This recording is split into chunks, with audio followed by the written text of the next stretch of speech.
Do you have trouble with communication? Would you say is one of the most challenging things trying to download your brain dump into somebody else's brain cavity? Well, you're in Brain luck. hole. Because today's episode, we're going to be talking about why is communication so difficult. This is the Existential Stoic podcast. I'm Randy. That's Danny. What's going on, Danny? What's up, Randy? Danny, I would say that you are actually a pretty good communicator. Really? Really, Well, you've thank always you. struck me as someone who's good at communicating. Well, that's nice to hear. I mean, I Hmm. think, I feel like I'm good at, okay, I should say, I feel like I'm okay at communicating with people, and I don't really fear communication, so it doesn't bother me talking to people, but I wish I was better at it in terms of like communicating, like, how I feel and talking to people and stuff like that too, because I feel like there's still things that are still hard to talk about for everybody. But it's funny because I do see like I don't know, I've been noticing it more and more, and I don't know if it's just people I've been around and stuff, but like this anxiety about communicating with others, about talking, and just in general, like how many problems can you think of, even in your own life, where like once you communicated something, it was solved or addressed immediately, but you carried it with you for weeks or months or years, because you're Hmm. afraid to talk about it. And it's like then you broach the subject and it's like, oh, okay, we can solve that or we can fix it or whatever, right? Or it's over with. You're done. Yep. You think you can read somebody's mind and predict what they're thinking, and you don't need to have a conversation about it. I do that all the time. It's funny. One of the things I think that I always struck with me was like, I remember in undergrad reading, when I first started reading the existentialists and like their belief that like, in authenticity, obviously, but also in the belief that, there's no objective truths, only subjective truths, and that we can't really bridge the gap between one mind and another, right? So like, even if you think about like we use every time we communicate, we subsume our identity under universal concepts, language, right? In order to convey stuff. So like when you say like I love you to somebody or something like that, they don't know what all the crap going on in your head that motivated that statement, what it really means to you. All they can do Hmm. is take that concept and interpret it as best they can. So there's always like this gap. And I always found that really interesting because to me it seems like that's pretty accurate. Hmm.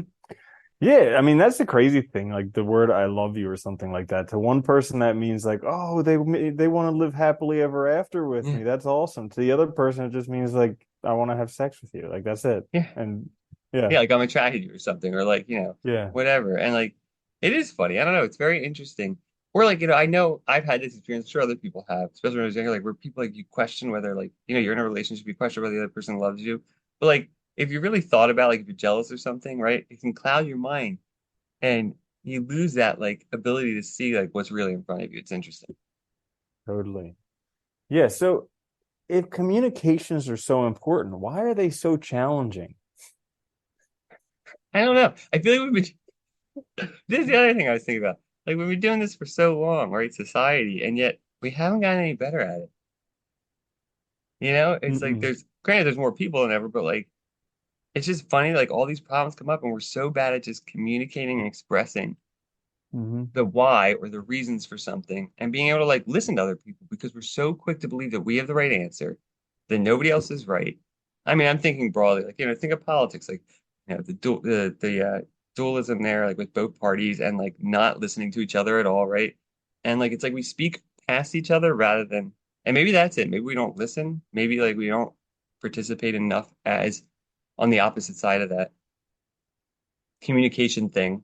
I'm terrible at Yeah, communicating today. definitely. Well, communication a lot of times. So I'm listening to this book, Think Again, and it just pisses me off because it's basically like a whole big book on communication techniques. It's just like, yeah, duh.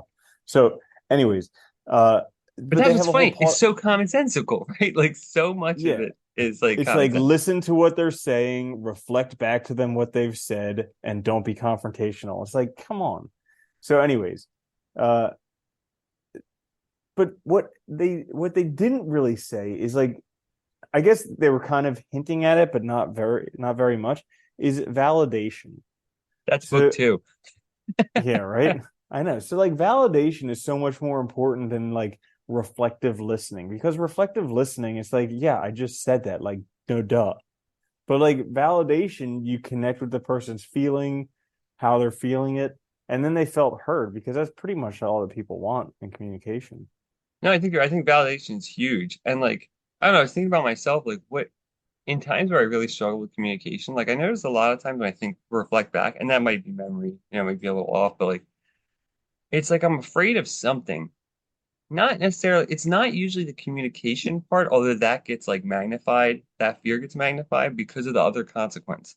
And a lot of times it's Hmm. afraid of like I'm imagining something's going to happen because I say this thing, and like Hmm. a relationship's going to break up, I'll lose my job, whatever, right? Whatever it is. um and so then I'm like terrified of bridging the subject with the person, which then makes it worse because usually people can tell something's wrong. We communicate more than just verbally, obviously, you know Hmm. and it's interesting because I feel like that is a lot of it. Like we're terrified of something kind of adjacent to whatever the issue is, and then we imagine and make it worse rather Hmm. than like reflecting on what can I do, how can I address this now before it gets worse or before it like, you know, because some things are like seeds that just build in us and grow and become like toxic over time. But that's the crazy thing. I'm glad you said that because it's like afraid that you're not going to get your needs met. Now, like, and a lot of this comes from childhood when we couldn't meet our own needs. And Yeah. so if our needs didn't get met, could have been a traumatic experience. But now we're all grown adults. And if we can ask correctly, we can get our needs met. And but it's the same trappings of communication. Like I had an experience recently where when you said afraid of getting your needs met, this is exactly what it was, where there was basically like a big elephant in the room, and I knew I needed to just breach that subject, but I was afraid of doing that because if I felt that if I did, I wouldn't get my needs met. And yeah, And it's funny because like I find at least personally, like I don't know, you probably had like how many times has it actually happened where you said the thing and the consequence happened that you were afraid of? Like for me, rarely. zero. Yeah. Yeah. Like even when I was afraid like, a relationship would end or something, like nine times out of ten, it actually helped because you address the issue finally and get out in the open. And sometimes, sometimes I know in one instance in my past, like a relationship did need to end. And I was kind of afraid of it because there was part of me that didn't want that to lose. But then when I finally burst, I felt better, right? It's like we Hmm. carry this weight of all these things on our minds, and like it feels so good to get rid of them, yet we are so slow at addressing it. It's so weird. It's kind of like we want control a lot, and control of Kind like of. stuff that's not in our control. And Because we don't dude, want the things to same, change, right? Like I guess yeah, that's also part of it. Yeah.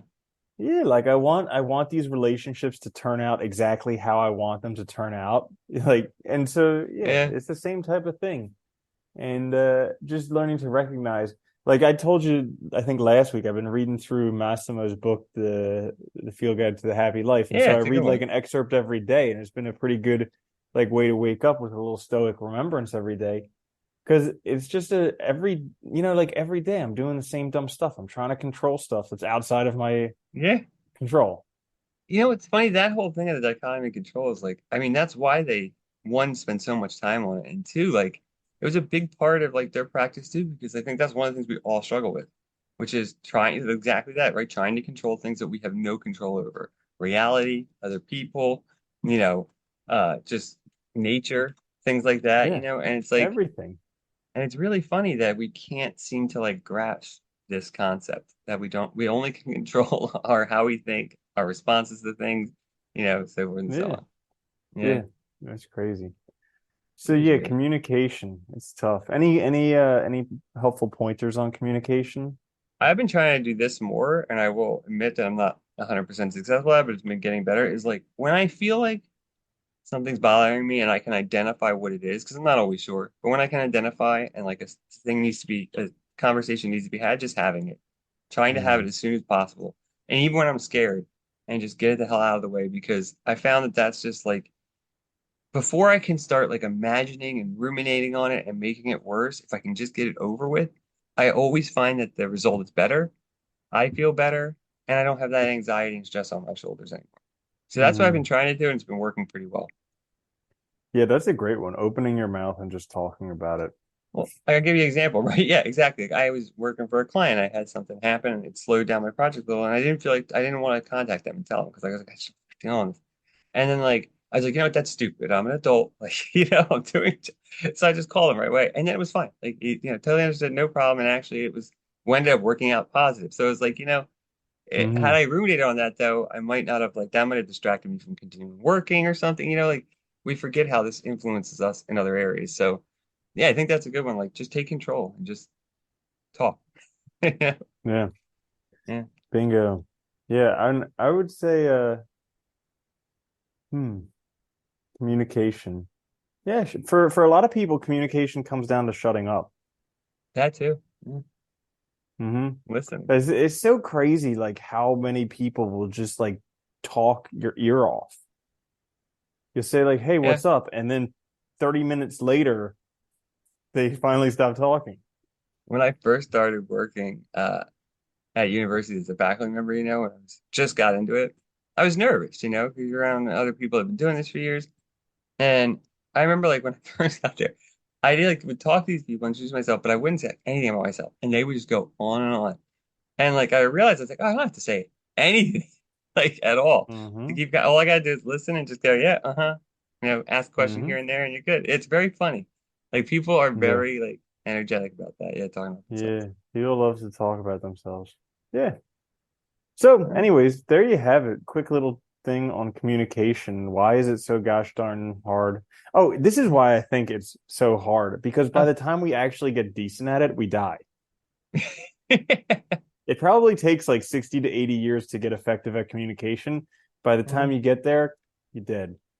Well, you know what, too? I think as you get older, I think I don't know if this is, accurate for everybody. I feel like it gets easier because you're less concerned about fitting in with everybody because you've found yourself more, right? So you're less, and I think that makes it easier because you have less stress about all these outside factors. And you've You just know? survived so much stuff, you just don't Yeah, care anymore. You're just that's like, yeah. you know what? If it doesn't work out, I'm still just going to have hemorrhoids anyways. So, Well, it it's doesn't like matter. things, yeah, it's like things we thought were the end of the world when we were 15, right? We Hmm. realize are like that's just Tuesdays or whatever when you're older. Hmm. It's like no big deal. Yeah, Yep. that's it. That is true. Cool. Yeah, So if you enjoyed this episode, give it a like, subscribe, check us out on the podcasting wherever. This is the Existential Stoic Podcast. I'll see you later, communication. Danny. Later, Eddie.